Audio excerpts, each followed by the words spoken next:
Today, we're going to have the president of the society, Paul Pangaro, talking about an initiative that he's been working on even before he became president, because it's a big undertaking, the new Macy initiative. And as you know, this is going to be somewhat interactive as well. And we are happy to have Paul here. And I would like to turn the chair over to him, please. Thank you very much, Pile. Good morning, good evening, good afternoon to everyone from all around the world. Thank you for coming. I come to you today in part as president, but more so as a participant in the event today. As Pile said, this is about the new Macy initiative. And in particular, as you've seen from the invite that you've received and responded to, we're exploring the urgent questions in response to today's AI. I'll put that air quote around it quite a lot. So we'll be sharing in the chat a variety of links along the way to show things to look at, other materials, et cetera, et cetera. And we'll get to the substance of it in a minute. Just a few logistical things first. First of all, I want to thank all my colleagues in the new Macy initiative who've collaborated, many of whom you'll be seeing in real time today, and also the advisory council of the new Macy, some of whom are also thankfully here today. And also to thank Jude Lombardi and Pilar Bunel of the ASC for asking us that we might present new Macy today in the opening of the new series. A couple of interactive ideas, which we'll interweave in the course of the session today. I'd like to ask my colleague, Michael Munton, to say a few words about this and perhaps share screen and show how it might work. It's an attempt to get a little beyond the limitations of the digital and the fact that we're not sharing the same space in our biological selves, but rather sharing across the divide of digital. Michael, could you say a few things? Of course.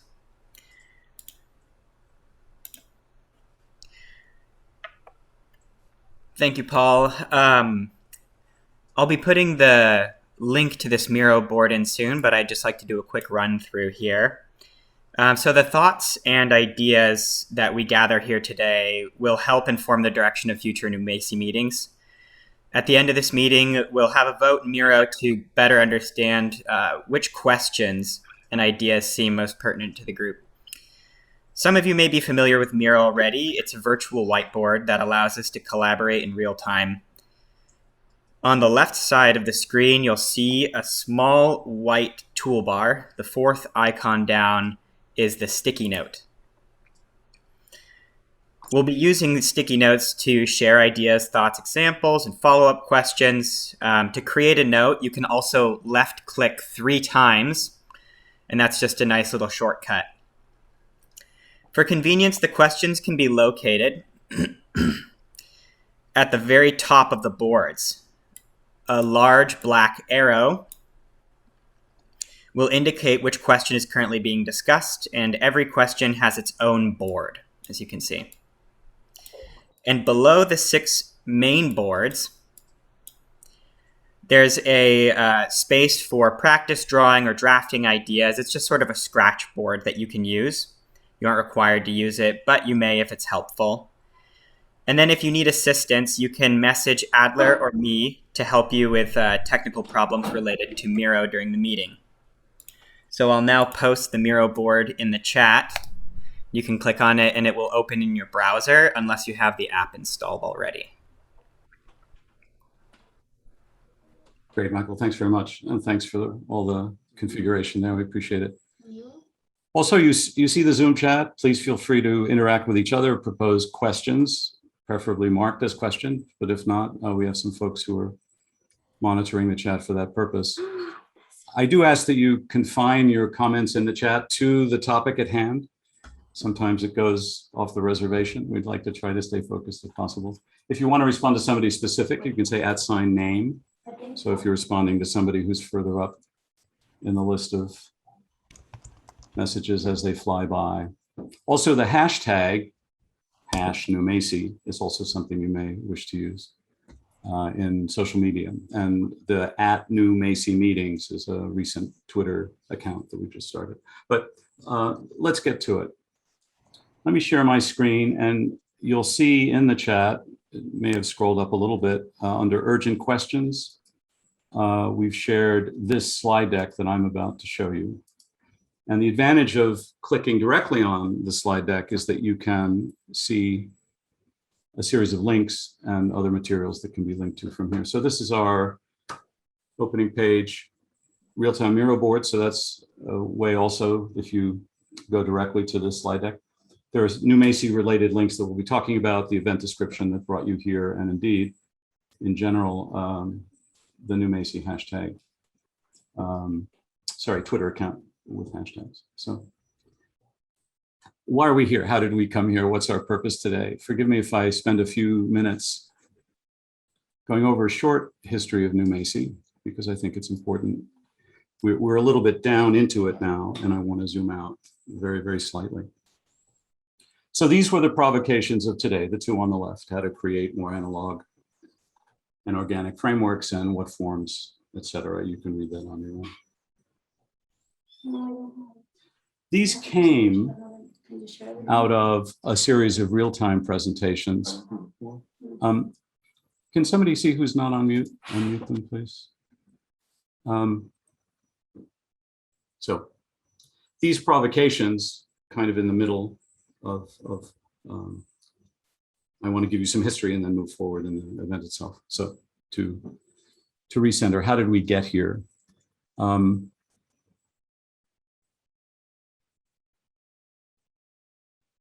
We started back in March of 2020 because at the moment of COVID, clearly there were an enormous number of pandemics that were coming up. These pandemics were many, obviously the COVID pandemic, but upon reflection, one can see many things as pandemical. Pan meaning all, demic meaning demos, the same root as democracy, meaning of the people. So that which affects all of the people. And at that time, we started a series of conversations. There were a series of one-on-ones, there was a presentation I gave, et cetera, and there are some links about this to follow. But the image that came to my mind was the idea of new Macy meetings. Now, in brief, many of you know the origin of cybernetics is in the 1940s and 1950s, partly through the Wiener book of the same name, Cybernetics, but more so, I would claim, by the conversations that came through the Macy meetings themselves, which were a series of conferences that were held from 45 to 53. And in that moment of those 1940s and 1950s, there was the awareness that this was a seminal moment, that there was something big that could be done. There was an idea that was arising. It happened to be, in that case, cybernetics. And I felt at the moment in March of 2020 with the pandemic that perhaps the moment had arrived again. So with the pandemics of biology, COVID, and technology, and racism and inequality, and the environment and the economy, and those not even mentioned, cybernetics surely has something to offer to these challenges. Cybernetics about complex adaptive systems in a world that's unpredictable and indeed unknowable. And of course, with cybernetics also comes the seminal concern for purpose. Our purpose? Whose purpose? Ours? Who's our? Who decides? Who decides? What do we address? How do we address it? And so on. So this was daunting, audacious, maybe quixotic also, to imagine that cybernetics would come to this call from COVID to approach pandemics. And the Macy meetings occurred to me because, of course, they're part of the ethos of the history of cybernetics, but also because a few had been calling for a new Macy or next Macy meetings, most notably Andy Pickering, who has written eloquently and persuasively. He's author, you will know, of The Cybernetic Brain. He's here today and we'll offer some perspectives later. But how do we then invoke the new Macy meetings in a way that is both respectful and brings forward some plan of action, not just conversations, but action? So with all of the above, the idea of new Macy conversations was begun, but quickly it became clear that the community that we were and are and hope to grow to would do well to begin with a focus on something bounded, something more in our province, and then later expand to see whether we can go to those broader situations of economics or capitalism or environment or racism, or these are obviously all very, very critical. But what's in our wheelhouse? Well, it's kind of obvious. The wicked challenges of today's AI. So these powerful tech platforms, yes, Facebook, Google, Amazon, Twitter, TikTok, Instagram, keep going. All of these have been bending our thinking and influencing our lives, the lives of billions of people, as it turns out, if you believe the statistics, and I do. So why cybernetics? Well, cybernetics came before AI. Neural nets were originated by cyberneticians. AI, as a name, was named in reaction to cybernetics as a counter. So cybernetics, about the purpose embedded in system or observed in systems, make us conscious of our own biological, social, individual purposes, intentions as humans. How do we focus on those things? How do we, as an initiative, as a new Macy conversation initiative, go forward? Well, we've been busy. We've written some works. You can refer to these individually. I don't want to go on too long. I recommend them. In the chat now, you'll see a link to this page, which in turn will lead you to all of these individually.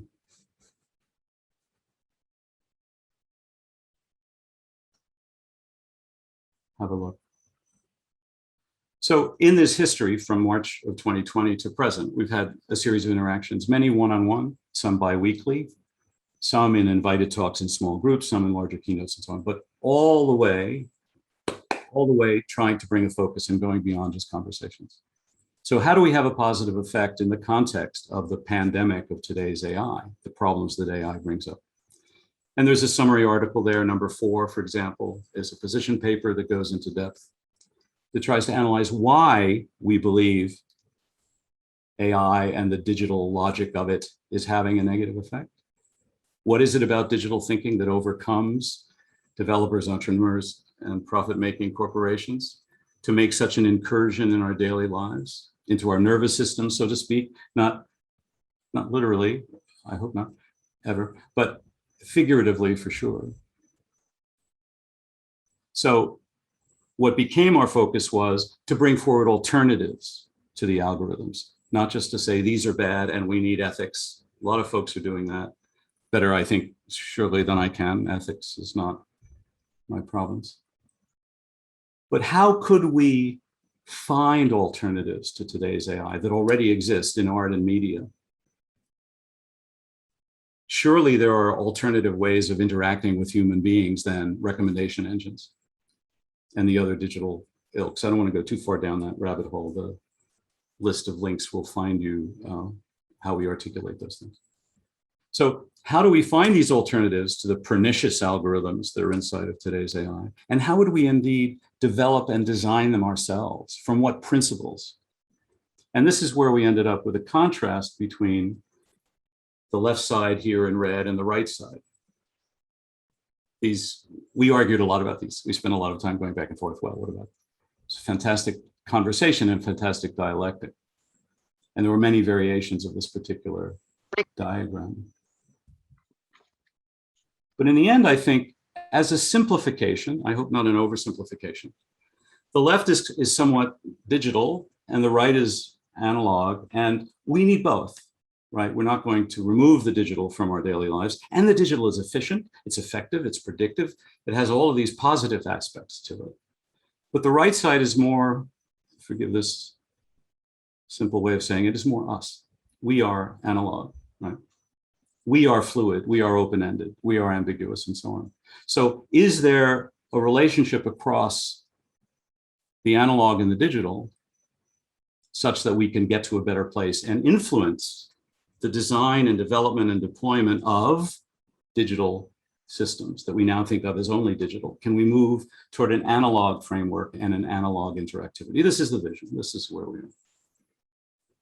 More specifically, interaction can be thought of left side and right side. Information, intelligence, all of these can be thought of as distinguished and disparate and dichotomous, or we can bring cybernetics together as a kind of bilingual sensibility. So this is the idea here. And this brings us to today. This brings us to the urgent questions. we sent out a call of this form to the community, and we asked anyone who cared to respond. And now we have a half dozen people. I assume that they are here. We'll call on them one by one. They don't know the order. And we will ask them to speak to their urgent questions. So in this context of the analog and the digital and the issues of the world, some zoomed in, some zoomed out. So there'll be a wide range of responses here. But let's now go one by one. Dee, I'm going to ask you to say how you'd like to run the timer for this. You could unmute for a second and speak, and then we'll proceed one by one. Excellent. Hello there. Hi. Good afternoon, good morning, and good evening. Hi, I'm Dean Pendleton, and I'm from down under Canberra, Australia, and I'm going to be your friendly, or maybe not so friendly, timekeeper. So what I've got here is my mobile phone, and I've set it for 2 minutes. So you have up to 3 minutes, but 2 minutes the bell will go. And so that 2 minute mark basically signals that you have 1 minute to go. Dee, excuse me, Dee, you're a little hard to hear. Can you be close? Can you hear this? Can you hear this? That's a bit better, yes. That's a bit better. Yeah, thank you. Right, okay. So, yes, so basically, did you hear that, that at the 2 minute mark that you will get a bell that will ring, which will basically signal that you've got 1 more minute to go. And then at the 3 minute mark, you must stop. So whether you're in mid-word, mid-sentence, mid-paragraph, you must stop. And that's basically how the timing will go. And then I'll hand back across to Paul to introduce the next question. Great. So that's how it's going to work. Thank you. Thank you, Dee. It's a little hard to hear still. I don't know whether it's because you're coming from all the way around the globe, but thank you for being timekeeper. The gist is, as has been put in the chat, this timer will start. You'll have 2 minutes. You'll hear an alarm from Dee, and then you'll have another minute, and then we'll ask you to stop promptly such that we can keep going. Okay, Mark Sullivan, can you unmute and give us your question and how you would ask us to think about it? Sure. Hello, everybody. So the question, as you see, is can we develop a new digital analog model vis-a-vis what Paul said about today's AI, an alternative that would support an AI that would help us leverage human agency to address the wicked problems facing us locally and globally. So agency was the key concept with this. I'm sure everybody's heard of wicked problems, and we hear about them continuously. And as Paul mentioned, COVID was yet another wicked problem. And I would actually submit, which I think is implied in some of the things Paul said, that AI, today's AI itself, has become a wicked problem. And that part of the thought behind this question is that it's no longer enough to correct the deficiencies of today's AI. Several authors have written about the need to make it transparent. A few people like Stephanie Dinkins and Catherine O'Neill have argued for making it responsive to communities and getting communities involved in the design of AI. And this goes way beyond correcting things like Google and Facebook's facial recognition system, which identifies African-American women as apes, or any of the sort of cosmetic changes that have been proposed. So what this question is trying to get at is how can we develop, we being whoever wants to be involved in solving these wicked problems, how can we develop an AI that might allow us to leverage our agency and solve some of these problems that beset us, from global warming to social inequality and so forth. And the idea here is one that I don't claim to have an answer to. I don't know the answer to this question yet. I want to find out, but I'm curious whether AI could provide a means to help us figure out how to get agency on these problems. And that's 2 minutes. resistance to agency is one of the characteristics of there being a wicked problem. And that's it. Thank you, Mark. The focus on agency is clear, and yet the challenge of how to bring agency to it. The agencies that are developing these already, forgive the pun, the platform companies, are the agents of what they are bringing. Yeah. Thank you very much. Let's move to the next one. Linda Price Snedden, excuse me. Snedden, Here, yes. I believe. Linda, welcome. Hi, everybody. Thanks for having me here. In a relatively short period of time, we have become disconnected from the non-human world and are immersed in one of our own construction. What can we gain if we think about how AI, AR might actually aid our reconnection to the non-human world? As an artist and a member of the Feminist Futurist Artist Collective, I must admit to feeling a little out of my element here. And I want to thank Paul and his team for bringing our voice to the new Macy.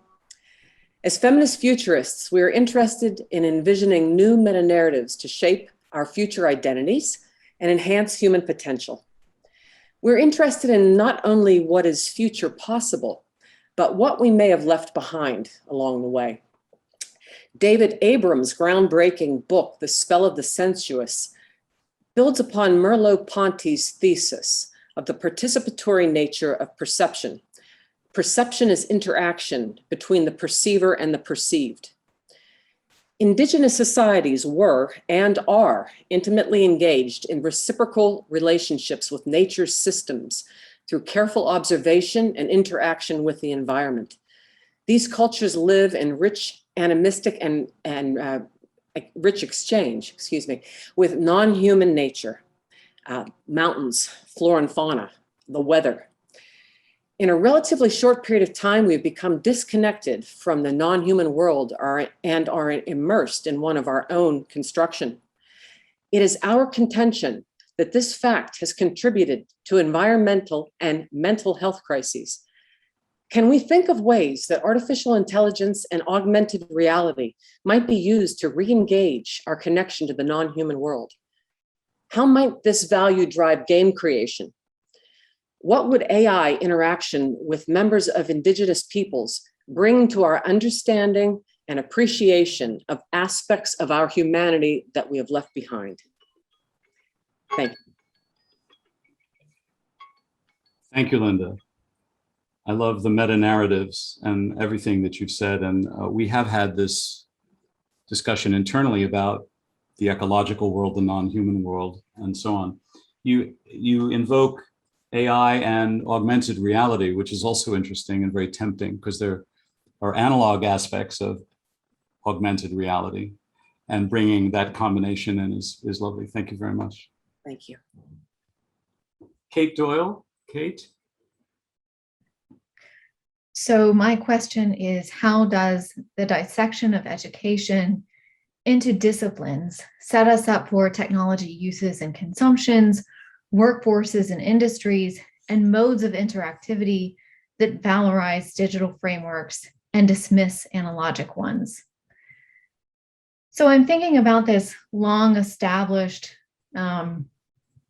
entrenchment in our educational system that is the association of subjects with specific modes of description, including language use and methodologies for study and analysis. So what I argue is that consequently the resultant disciplines are aligned with either digital or analogic frameworks, and usually it's that the sciences, and I would say sciences in quotes, sciences are aligned with the digital, whereas arts are aligned with the analogic. As the arts are considered supplementary or disposable, exactly because of their analogic qualities, so the ability to, so their sonorous qualities, musical qualities, performative, open-ended, ambiguous, potentially. And the sciences are necessary, pragmatic, and lucrative exactly for their digital ones. It's no wonder that students entering the workforce perpetuate learned divisions and contribute to and also create industries that function by way of them. So I am a professor at a large state university in New Jersey. And I'm often, I'm thinking about these things a lot because I'm watching how my students work, how they seem to categorize their modes of experience and the topics with which they are engaging in relationship to their disciplines. So I'm working within this institution and experimenting and exploring a lot how we could potentially change these things when it's so built into the bureaucratic structures of the institution itself. So this is my question today, how we can try to approach this wicked problem. At the same time, we work with the realities of how these institutions have been set up, since antiquity, and how we can negotiate those divisions that are created, the lines that are created in a new way. Thank you, Kate. Spot on. I'd love to have you share with us in another channel the way you're comparing the digital and the analog in my broad terms, but that science is necessary, pragmatic, and lucrative, and how this bleeds into industry, which of course also bleeds into engineering and the platform companies that I've mentioned so far. So I'd love to continue this offline, as they say, and to bring in the ideas here. Great. Next, we have Daniel Friedman. Daniel, could you speak to your question?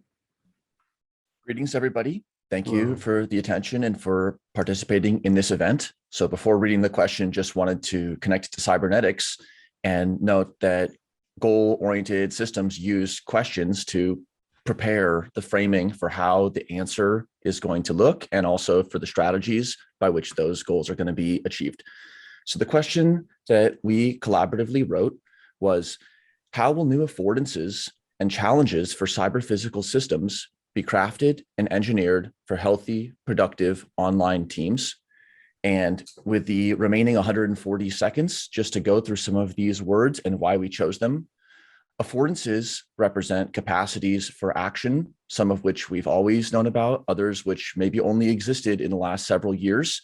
And affordances and challenges are like two sides of the same coin. If we fail to see some critical affordances, there are going to be tools that we're not using, and that will mean a less successful mission. On the other hand, if we miss out on challenges, we're going to be blindsided by potentially disastrous outcomes. So to understand the capacities as well as the risks and the threat surfaces are two sides of the coin for whatever we're designing. Well, what are we designing for? We use the cyber physical framework to refer to things that exist in physical and in digital space. And it's really the case that all systems today are cyber physical, or at least one link away from, because whether it's going to be the supply chain or electricity, the internet, all systems are increasingly intercalated with the internet and with digital technology. And however the internet of whatever looks, it's going to be cyber physical. We use the words crafted and engineered to invoke two traditions, the craft, artisan, boutique lineage, as well as the systems engineering and the need for precision, as well as for basically participation and like guild structure in how we design these types of solutions. And then the closing with the healthy, productive online teams. Online teams are not just Slack channels, they are comment threads of people who might be even disagreeing. They're voting populaces who are taking a role in digital democracy. There are all sorts of groups, and we need to have the human in mind when we think about what healthy looks like in terms of how humans actually engage with digital systems, with cyber physical systems. We need them to be productive, as well as balancing that with so many other values that are relevant. Thanks, everybody. Thank you, Daniel. I love the careful dissection and intention in all of the words you've used as articulated here, and clearly directly relevant to the broader issues of New Macy. Thank you for invoking cybernetics and goals at the beginning. It's a strong interest of mine personally about teams and the fact that we are working more and more in teams. Hello, we're sort of a team today constrained by this. So thank you very much for all of the specificity in that. Sebastian Benthel. Hi, I wasn't expecting to speak, but I can. My question was, how can automated and interactive systems be designed for goals of environmental sustainability and the long-term viability of all we hold dear? I'm a researcher in my law. I work on things like AI regulation, but I don't work on this topic. I brought up this topic because of the urgency implied by the prompt and the recent, UN task force that has been declaring that climate change really is the urgent problem. I don't know it's a big problem and bigger than AI, but AI does have a contributing factor to the climate change and also can be part of the solution to environmental sustainability. There's quite a bit of work now on green AI systems, trying to figure out what it would look like, taking into account the environmental cost of, say, large scale natural language processing systems. So I was just raising the question to put it on the radar and see if anybody else had ideas. Thanks, Sebastian. And I didn't mean to ambush you. I'm sorry if the intention wasn't clear. Again, environment is a topic, automated and interactive topic, systems part of it. And I love the phrase, all that we hold dear. That was one of the reasons to ask you to be last. All of these questions are about all that we hold dear. So thank you for that. Damien Chapman. Damien, this actually is the last. Hello. So my urgent question was, how can design reimagine and enable learning and trust in humans to counter increasingly intrusive IA, artificial intelligence? And I was interested in this from the perspective of design being a creative and innovative opportunity. I was thinking through making, through interaction, and how dialogue with materials, with each other, can build a sense of trust repair. And I was interested in the words of Ranulph Glanville saying that design is about bringing that which we don't have into being. And it always involves this moving from not knowing to knowing. But it's also a process of creating something, which we can then explain as if it were part of a logical process. So we can give it a causality. But it doesn't have that causality as we make it. The causality is a post-rationalization. So I was interested in how we move from mistrust and mistrusted systems through opaque systems to transform to an interactive and open process of learning, and reconsidering how through developmental culture we can build learning, and from that human requirement of trust back into our culture. Thank you, Damien. Eve, you have your hand up. Yeah, because there's a couple of questions in the chat box. Okay. One is from Igor Perko. Can we switch from data collecting to data sharing concepts, making the data producers data owners? What are the implications for the AI sensing capacity and for the society as such? So I don't know, do you want people to address that, or do you want there's another question in the chat box also. Why don't you bring up the second question, then I'll close with Damien, and then we'll ask if some of the advisory council want to make a comment, and then we'll open it up for discussion. But let's throw these in now. I think it's good. Eve. What was the other one you had? So the other one from Bruno is, could we put AI systems to work recycling the waste of the human technician at the molecular level? It's a lovely thought. Yeah. Would that it were so. Yes. Yes, as Heinz would call that, it's an undecidable question because there's no clear answer. But back to you, Damien, for just a moment. Thank you for bringing design into this explicitly, which of course is close to my heart and to many of the people here and on the close-in conversations that we're having. The increasingly intrusive AI and how we build trust is a very, very difficult and human emotional challenge here, which I'm not sure about, but I appreciate you raising it. So thank you for that. Thank you.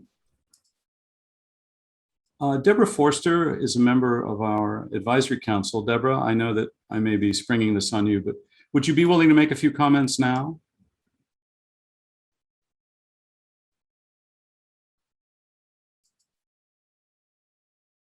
Not hearing you. I know that you're here.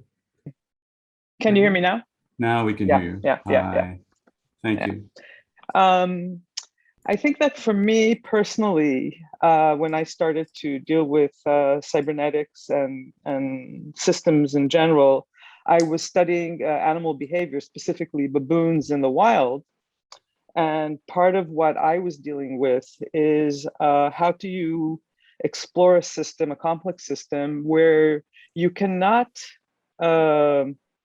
maybe you could guess at a purpose, but you could not really tell what a purpose is or an intention at the outset. And in fact, are there ways to understand complex systems without having to attribute purpose at the beginning, so that you could actually figure out if there is a discernible purpose as a result of your analysis? So part of my, and especially as we're building artificial systems, that may become a more and more relevant consideration, either as an affordance or challenge, as some of you have said.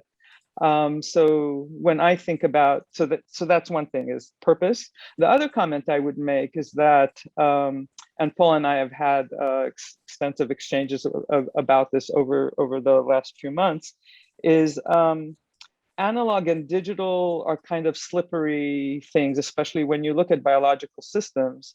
And if you think about the on-off of a neuron, then there is a strong, right, that's where digital came into being, right? If we look at the old Macy's and Pitts and McCullough's kind of attempt to look at neuron behavior. So I feel like those two tensions, purpose and digital versus analog, are really nice juxtapositions to have to engage with. Thank you, Deborah. I've enjoyed all the conversations. Deborah's one of the many that I've had one-on-one conversations with, and also been engaged in some small group presentations. And I love that you bring this primatologist baboon point of view and the analog nature of the world to it.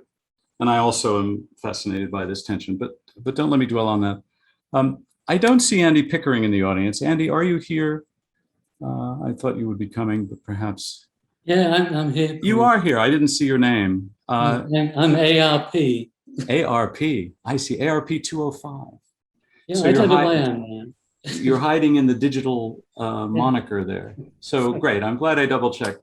Andy, thank you for joining us. Thank you for being on the advisory council. What would be your reflections at this point?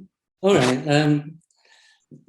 That was an extremely interesting bunch of questions to start off with. There's tons of things to talk about there. I thought it might be useful to add a few remarks which kind of carry on the basic line of thought in a certain direction, which is to try and make it more concrete, if you like. I understood the subtext for this meeting to be, can we imagine some sort of cybernetic AI device set up that could somehow challenge and go beyond conventional AI? That seems to be the fantasy. Can cybernetics do something here? After a long chain of thought, I arrived at the obvious answer, which is that what we need are kind of conversational machines. I know you'll like this, Paul, right? Machines that we can talk to in a non-linear fashion. Machines that can help us and surprise us, rather than just replying in a kind of linear question and answer format. It's these machines that I wanted to kind of think about a bit, or put on the agenda for maybe future meetings, something like that.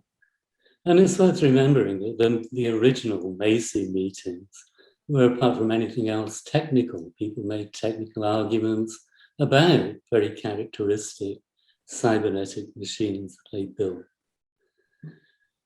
So it can be, what can we say about conversational machines? It sounds like a bit of a forlorn hope trying to have a conversation with a machine. But actually, of course, I can think of a lot of models for machines like that in the history of cybernetics.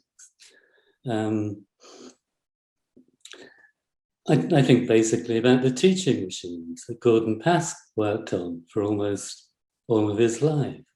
Machines that challenged learners and adapted to their responses in a kind of back and forth that I call a dance of agency. And there's a whole tradition of these machines running up to the present, I think, including, of course, Paul Pangara's thought sticker from the late 70s, Bernard Scott's educational technology, Stephen Willett's metafilter from 1973 in the art world, Nicholas Negroponte's architecture machine. Maybe we could even throw in Stafford Beer's viable system model and the disintegration process.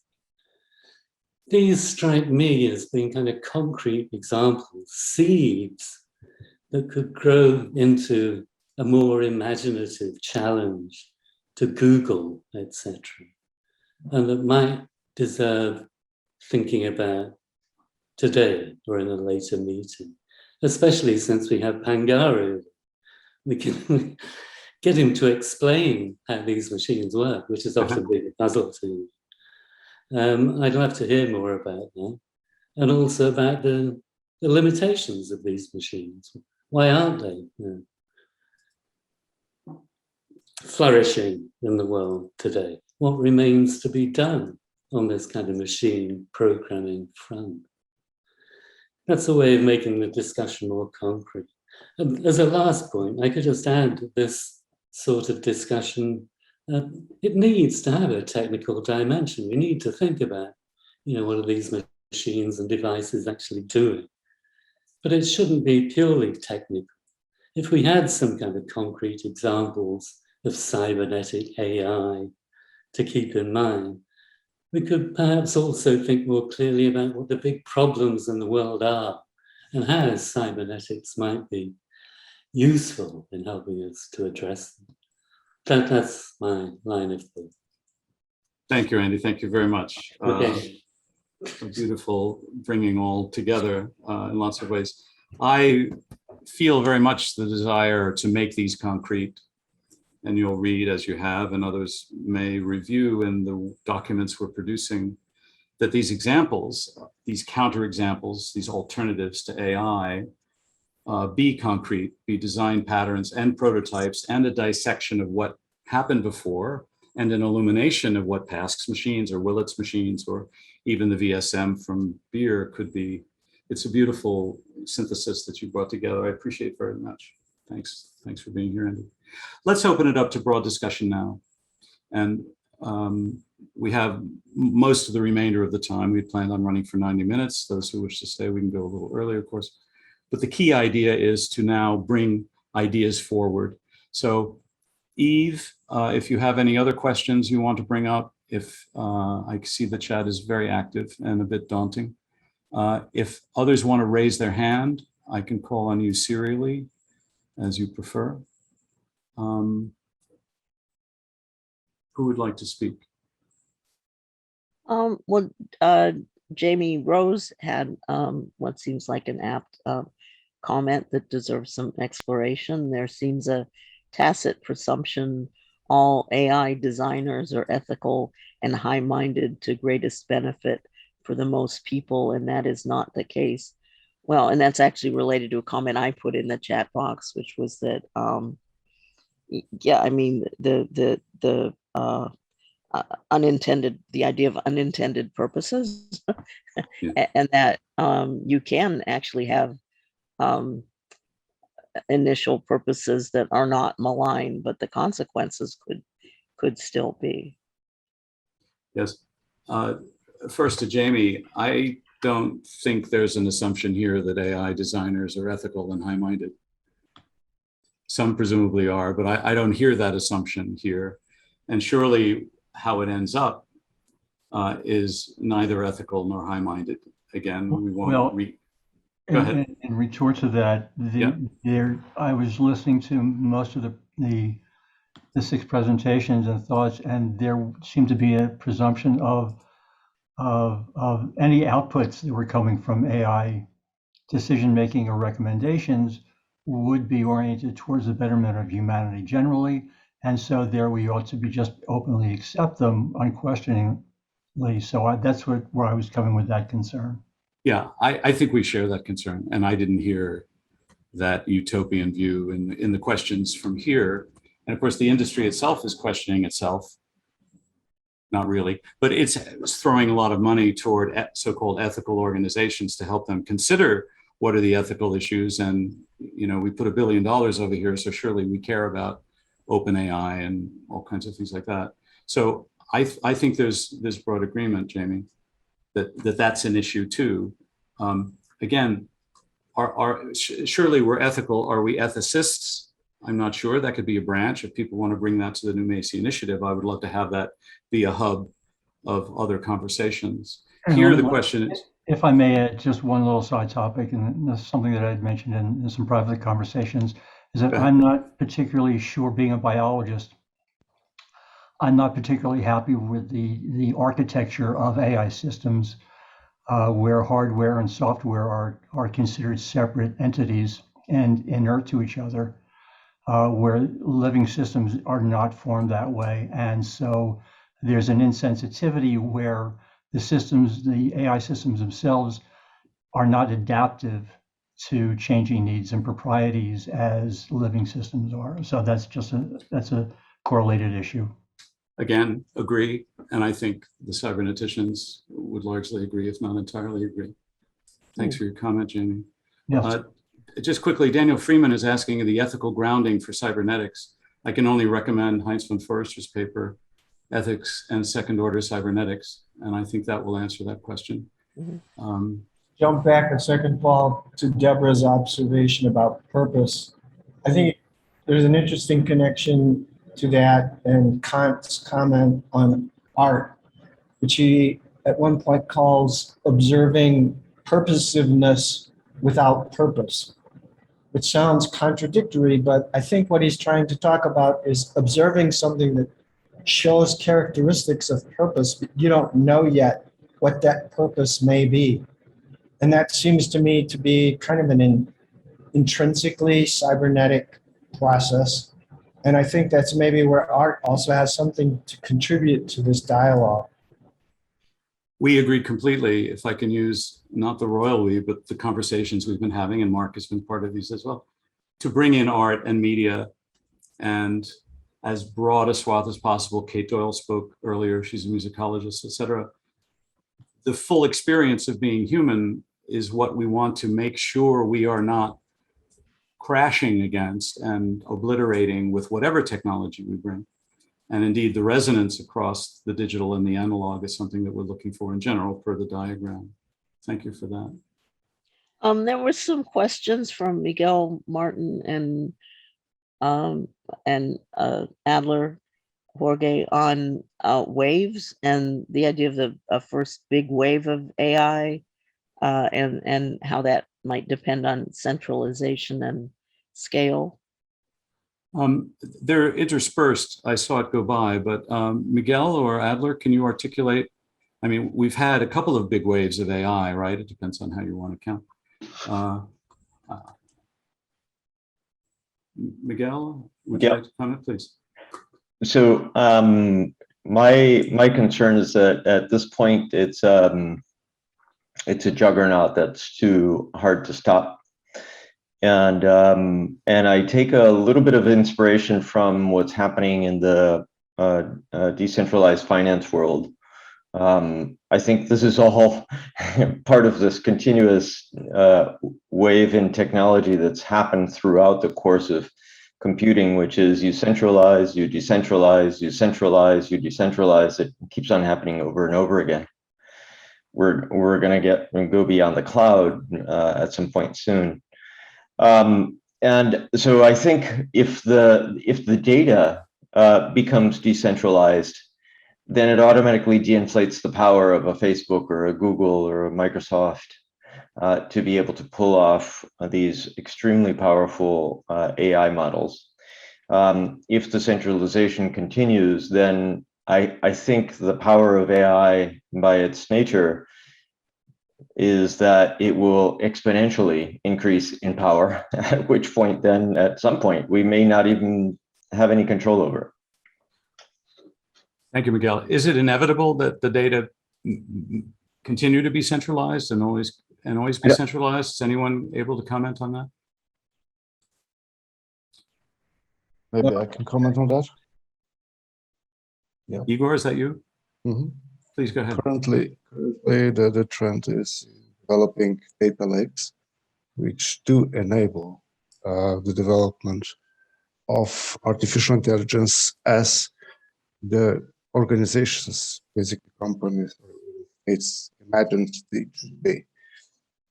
And they actually have the control over the data. So I think this is one of the points where this should be discontinued. And this is why I proposed data collecting with data sharing, a concept where the power is set from the collectors of the data to the basically people who are producing the data, and that's distributed. Igor, you're coming and going a little bit. Could you repeat the last sentence again, closer to the mic, just the last sentence? Well, the difference between data collecting and data sharing is the power is not centralized, but it's basically whether the data should be available for artificial intelligence to reason upon to the data producers who are many, and that means distributed. Okay, good. Thank you. I think that's clear. Adrian, you have your hand up. Yes, as we engineer the AI into our digital twin, maybe a self-sovereign digital twin, then we can have separate relationships with each of the decentralized sources of information. So you're using some code words there. If you can throw things in the chat, I don't know if that's possible, about self-sovereign, that would be helpful. But it sounds like you think there's hope here. Maybe we can talk offline and we can feed some of these ideas into a later conversation. I think Adrian's probably good. Andy, would you like to go next? Yeah, I just wanted to say something about big data. I was trying to think about kind of cybernetic AI and what kind of data would it draw on. And the first thing you think of is, you know, it'd be the same kind of big data that somebody like Google uses in recommendation engines or something like that. And then again, and the phrase that went through my mind was shallow data. Maybe instead of trying to, know everything that's happened everywhere for all time and extrapolate that forward, you could just say, what did the last 10 people do, right? And then, every time somebody acts, the database changes, which would be a great way of kind of creating new patterns, right? The patterns in cybernetic AI would change much more rapidly with shallow data than big data, because obviously we got no chance to get our hands on big data anyway. It's monopolized by Google. That was my thought. Again, you're implying hope. That there is hope. I love the idea of shallow data. Let's also pick that up. Let's pick that up again. Claudia. Yeah, I thought it's actually quite useful that Miguel raised the idea of the blockchain as a technology that might contribute to decentralization, because there are so huge questions about this. And just to emphasize that could probably be a point of discussion. And there's also philosophical discussion about this, because it seems to be, as at least someone like Catherine Malabou would discuss this now in the context of a technology that enables anarcho-capitalism on the one hand. This is what Google and Facebook and so on using, versus something, a decentralized system that could actually enable mutual aid, ideas of mutual aid again. So return to ideas of anarchy that are quite different from this kind of anarcho-capitalism that we are facing with and dealing with current AI systems. Thank you, Claudia. If any of those references are handy, if you could add them to the chat, if you think relevant, that would be wonderful. Eve, did you want to come in with some other comments here? Well, I see that Lowell Christie has his hand up, and that it was his comment in the chat box I wanted to point to, talking about the idea of natural and collective intelligence. And I think that also links to this question of, top down versus bottom up. So. Okay, Lowell, are you ready for that? And then we'll come back to Nate, if that's okay. Douglas Engelbart gave us some indication of how to address this really important issue, and thank you, Paul and group, for doing this. He looked at the world in terms of an equation, an interface. He created the mouse hypertext windows to begin with, but his real insights have never been capitalized upon, which is how do you develop collective intelligence on the human side, on the organization of human intelligence. And what Gregory Bateson said is we must learn from the mind of nature, because digital is not just digital analog.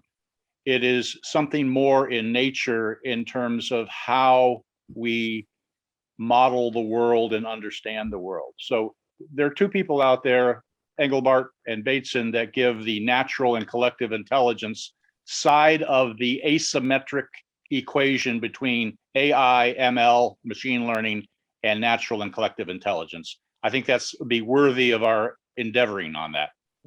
And Thank you, Lowell. to link Yes. a couple more comments from the chat box, was several comments about artists and supporting artists and the fact that, they don't get supported. So yeah, that may be another dimension to supporting collective intelligence, is to making sure that artists get support. Great. Thank you, Lowell. Just the one aspect of aesthetics. Aesthetics is the organization of something beautiful in good order.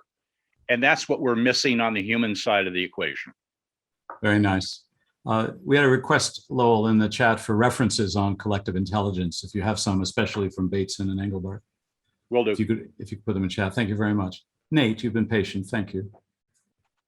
Yeah, no problem. I'm just seeing a rising theme in the interactions so far, and I certainly don't have any kind of thing to elaborate on that. But really, what I wanted to speak to is the dichotomy between the rising need for collective data as it pertains to interactions and how that's been corporatized on a private level, through things like Google and Alexa and things like that, but also the dichotomy between that and the need to use that data to quantize that data in a way that benefits a universal AI platform that other people can benefit from a decentralized standpoint, even to where it benefits folks like, artists and people that are more focused on the collective mindset that we don't necessarily associate a capitalist monetary value to, but can still contribute to society in that way. So anyways, I wondered what your thoughts were on that, what other people's thoughts were on that. So thanks. Let's bring that into the discussion. Would anyone like to respond to exactly what Nate said? It's a little dangerous to veer off here. Claire, you'll be next. I agree in general, the collective data issue and the personal data issue. This is something that Adrian, I think, was referring to, and perhaps has some references as well to put in the chat, or we can follow up later with an email to everyone, which we usually do, to tell you how to reach the recording and the save chat from this. I don't have any further comments on that right now. Anyone else on that topic, on Nate's topic? Okay, we can always come back. Claire. Sure. Thank you. Yeah, I just wanted to speak to the art piece just because it's, and we were talking about funding, and just to distinguish, art is funded, but it's the participatory kind of art. So the community level art that is barely funded and at every single level. And that's the distinction I wanted to make. I think art and the way that it is supported often is supported in a, like the commodification of art is very much the theme of how things are funded in the arts. But when it comes to, yeah, that sort of collective learning through art, and yeah, and there's a whole continuum that fits onto, but I just wanted to make that distinguishment because I actually think it gets confused. It's nothing against the way that art, like the kind of art that is being produced and funded. It's just that when that is where all of the resourcing goes, it skews how we even think about the arts. So yeah, just to say that, and very little is like that distinction isn't very well made in sort of social generally. So thanks. Thank you, Claire. Thank you very much.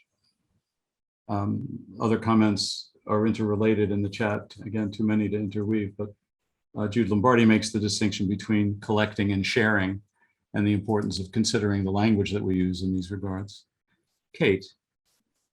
So Carolyn just brought up the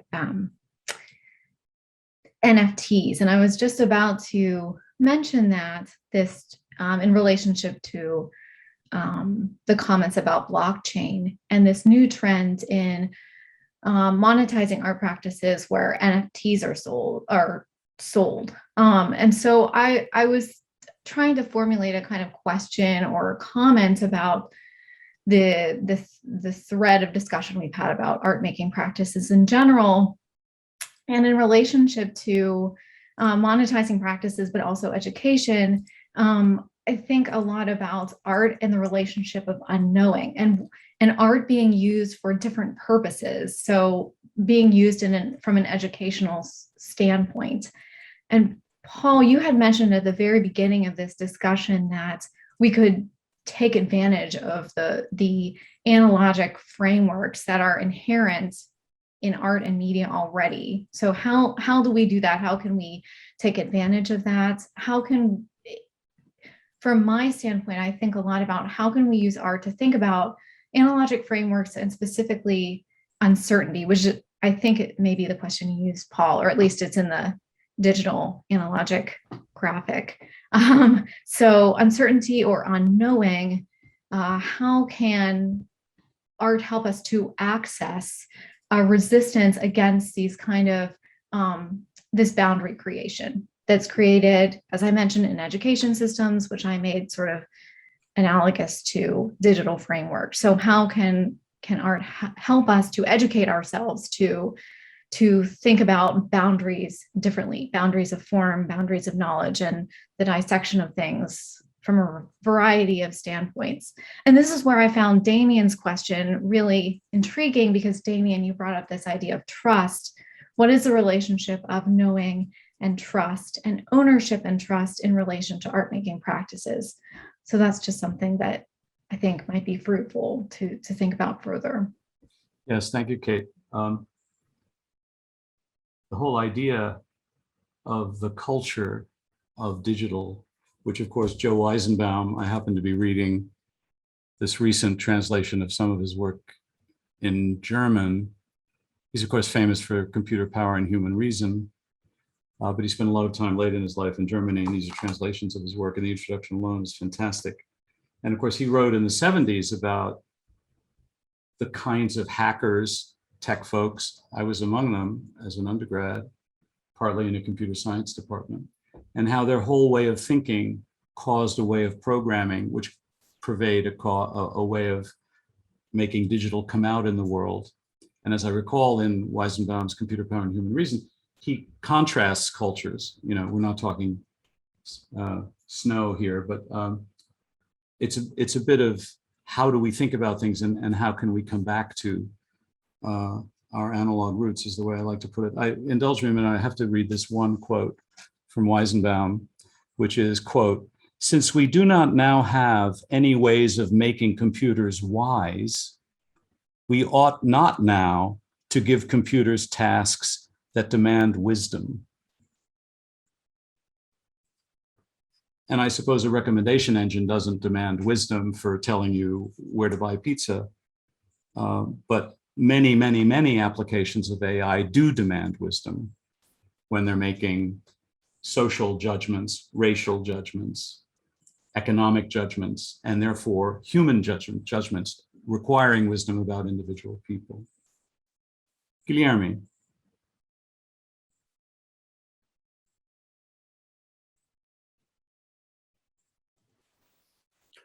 Hello. Well, thank you very much. Welcome. Are you listening to me? Okay. Yes. Okay. Thank you very much for promoting all of this. It's amazing. It's amazing what you're doing, right? I have general comments. I am a generalist, right? So I have general comments. The first one is the new Macy role, right? Is prepare a path for questioning technology. In the age of complete absence of question, the complete absence of question is today obscured by technological remedies, celebrated by transhumanists, geoengineering guys, human enhancement guys, eco-modernists, etc. Right? My second comment, I'm very brief. We have an urgent task right now. Urgent task. It's debunk and attack violently the guys who want to construct, the AI guys that want to propose or construct a foundational model based upon neural networks and machine learning. They're trying to offer neural networks and machine learning as foundational models for everything related to AI. This is very dangerous. We need to attack them right now. So who is attacking? There are some guys like Pierre Levy that want to rescue symbolic AI. There are people in industry. IBM is talking about something called neural symbolic AI, right? I don't know if this is the right path. I don't know. I don't have the answers, but we need to question anytime right now, and we have to attack the guys who want to create a foundational model based upon neural networks and machine learning. This is very dangerous. Thank you very much, everybody. Thank you, Guilherme. Thank you for making your comments. Guilherme is a close colleague of many years and also on our advisory council. Thank you for coming. Let's do a couple of more questions, and then I'd like to turn to Michael, who will show us the Miro board and show us the accumulation of ideas that have occurred in the Miro board. The link is recently there again if you want to go there on your own. And then we'll try a little wrap up, coalescence, try to see what our closing ideas might be, and also point toward a couple of events to be arranged in October, smaller groups focusing on subsets of all of the different topics that have come up today. And there'll be ways of eliciting your involvement in that as well. Damien, you had a short question, comment? Yeah, I was interested in coming back to this idea of a safe space to fail whilst learning.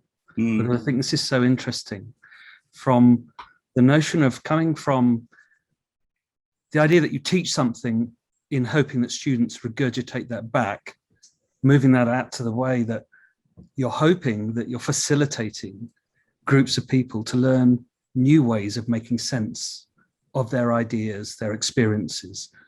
And I think that for me is the optimism here. I don't think it's a given under something that is over, because through the arts, through the humanities, through the sciences, I think there is great invention.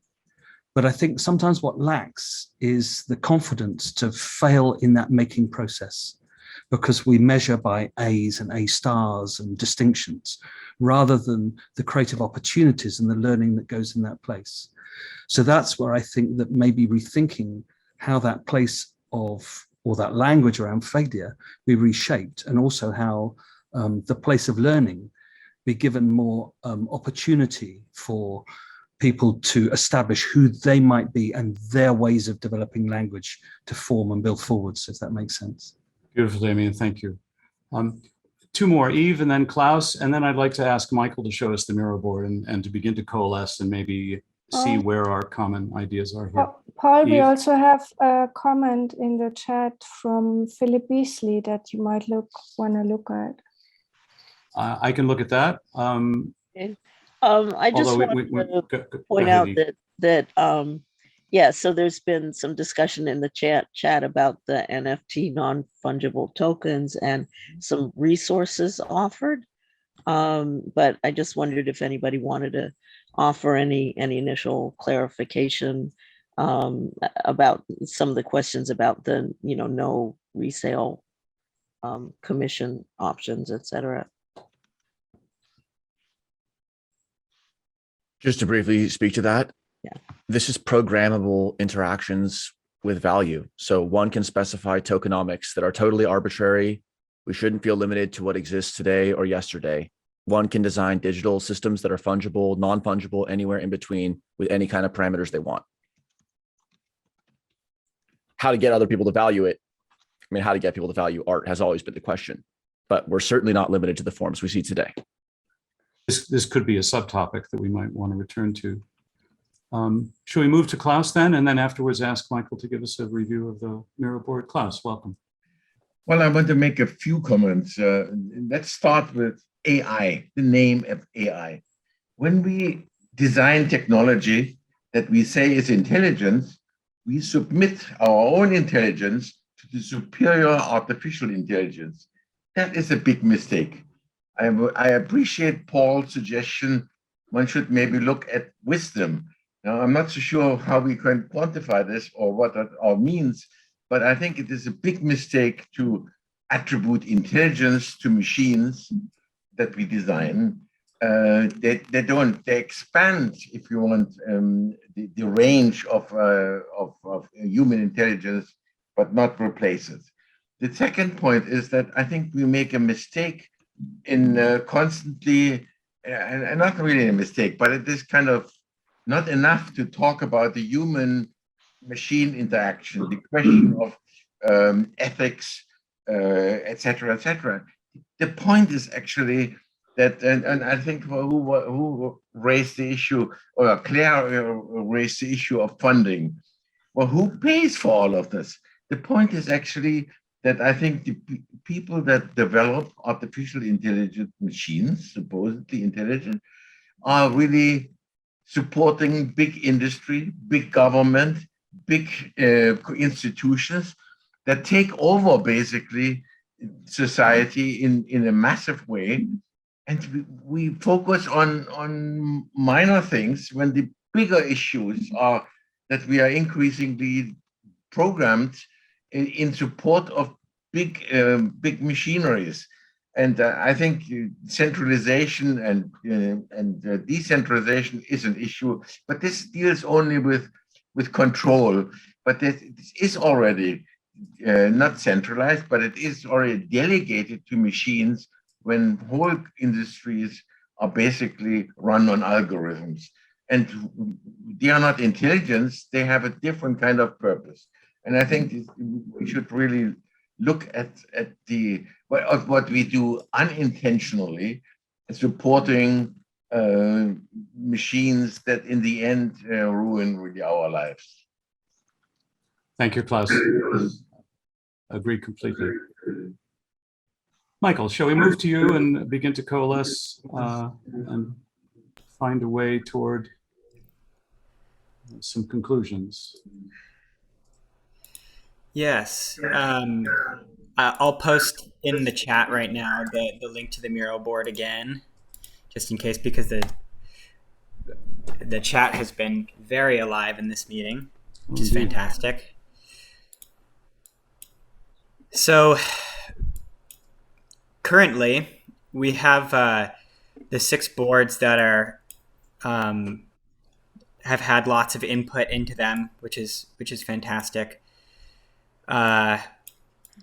Relating to the 6 questions that we began with. I'm not sharing my screen, am I? Not yet. No, I was going. Okay, there we go. There we go. Okay. Here we go. Great. Is that better? Yes. Excellent. So we had our original 6 questions, and we've had a good amount of participation, ideas, and follow-up questions that fall into these original 6 categories we had. And we've also opened up a space for a lot of new questions. And so we appreciate everybody's input in the new questions. And in our scratch board area, we've also had quite a lot of participation in expanding on the ideas brought up here.